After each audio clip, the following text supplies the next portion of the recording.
Hello साथियों, स्वागत है आप सभी का अपने यूट्यूब चैनल और इंडिया क्लासेज में। आज हम बात करने वाले हैं भारतीय इतिहास के बारे में। इतिहास आज हम 10 क्वेश्चन लेके आए हैं इतिहास के बारे में, जो सभी एग्ज़ाम्स के लिए बहुत बेहतरीन क्वेश्चन है। आगे हम देखेंगे क्वेश्चन जो बच्चे अभी इंटर में प्रमोट हुए हैं आगे किस तरीके से तैयारी करेंगे, या जो बच्चे पहले से तैयारी कर रहे हैं उन सभी के लिए इतिहास का क्वेश्चन ये इम्पॉर्टेंट क्वेश्चन है। 10 क्वेश्चन देखेंगे, लेकिन क्वेश्चन अभी आप देखेंगे समझ जाएंगे कितने अच्छे क्वेश्चन हैं। शुरू करते हैं इतिहास, बात कर लेते हैं इतिहास क्या है, इतिहास के जनक कौन है, इतिहास की जो किताब लिखी किसने लिखी है। तो चलिए देर नहीं करते हैं, शुरू करते हैं। पहला क्वेश्चन, इतिहास का जनक किसे कहा जाता है? हमारा उत्तर हो जाएगा हेरोडोटस को। इतिहास का जनक क्वेश्चन बनता है प्यारे दोस्तों, इतिहास का जनक किसे कहा जाता है? तो इतिहास का जनक हेरोडोटस को कहा जाता है। पढ़ते हैं अगले क्वेश्चन की तरफ। हिस्टोरिका नामक पुस्तक किसने लिखी? उत्तर होगा हमारा हेरोडोटस ने लिखी। हिस्टोरिका नामक पुस्तक किसने लिखी? सीधे सीधे पेपर में छपता है हिस्टोरिका नामक पुस्तक किसने लिखी, या हिस्टोरिका नामक पुस्तक के लेखक कौन है? तो हमारा आंसर हो जाएगा हेरोडोटस।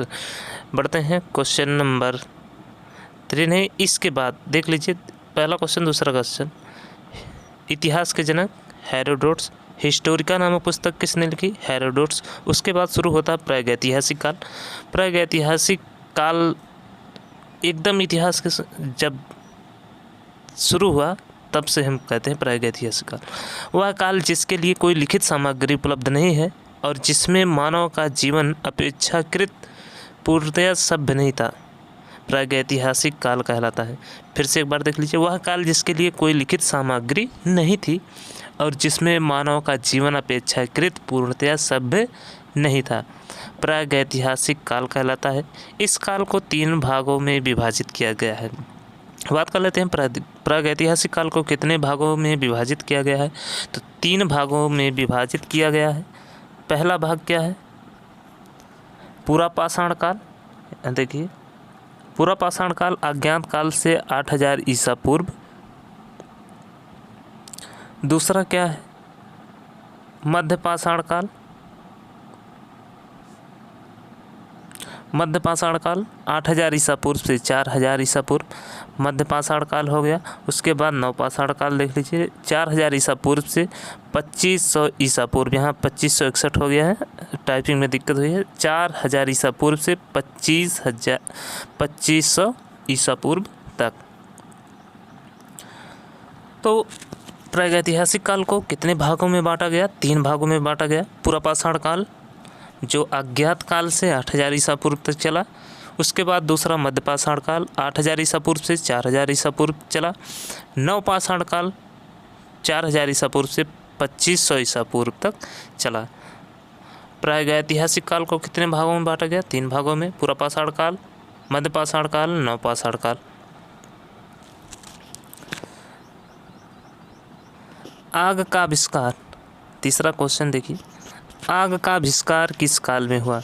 तो हमारा जवाब क्या होगा? पूरा पाषाण काल में। क्वेश्चन सीधे सीधे छपता है, आग का आविष्कार किस काल में हुआ? तो हम उत्तर क्या देंगे? पूरा पाषाण काल में। पहिए का आविष्कार किस काल में हुआ था? नव पाषाण काल में हुआ था।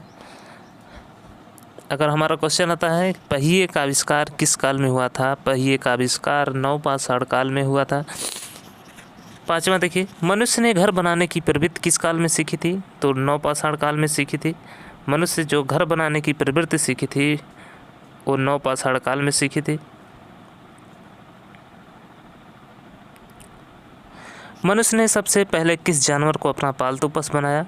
तो कुत्ते को अपना पालतू पशु बनाया था। मनुष्य ने सबसे पहले कुत्ते को अपना पालतू पशु बनाया था। कृषि का आविष्कार किस काल में हुआ था? Very important question. नव पाषाण काल में होता है। कृषि का आविष्कार किस काल में हुआ था, यानी कृषि करने कब से सब लोग चालू किए थे? तो नव पाषाण काल में ही कृषि का आविष्कार हो गया था। पूरा पाषाण काल में मानव की जीविका का मुख्य आधार क्या था? तो वो था शिकार। शिकार करके ये सब अपना भोजन करते थे। पूरा पाषाण काल में मानव की जीविका का मुख्य आधार क्या था? तो हमारा उत्तर क्या होगा? शिकार था। मनुष्य ने सबसे पहले किस धातु का प्रयोग किया? तो मेरा जवाब क्या होगा? तांबे का। मनुष्य ने सबसे पहले किस धातु का प्रयोग किया? तांबे धातु का प्रयोग किया था मनुष्य ने सबसे पहले। मनुष्य द्वारा प्रयोग किया जाने वाला प्रथम औजार था कुल्हाड़ी। मनुष्य द्वारा प्रयोग किया जाने वाला प्रथम औजार था वो था कुल्हाड़ी था। चलिए दोस्तों, आशा करते हैं आप सभी को ये 10 क्वेश्चन बहुत आराम से याद हो गए होंगे। तो मिलते हैं अगले वीडियो में 10 क्वेश्चन लेके इतिहास के बारे में। अभी ये शुरुआती दौर है इतिहास का, शायद आप सभी को क्वेश्चन आता भी हो, और जैसे जैसे धीरे बढ़ेंगे हाई लेवल का क्वेश्चन मिलता रहेगा। इसी तरीके से क्वेश्चन पाने के लिए हमारे चैनल को आप सब्सक्राइब कीजिए, लाइक कीजिए, शेयर कीजिए। आप जब लाइक करते हैं थोड़ा सा मोटिवेट मिलता है, वीडियो बनाने का और मन करता है। चलिए इसी के साथ मिलते हैं अगले वीडियो में, तब तक के लिए जय हिंद, जय भारत।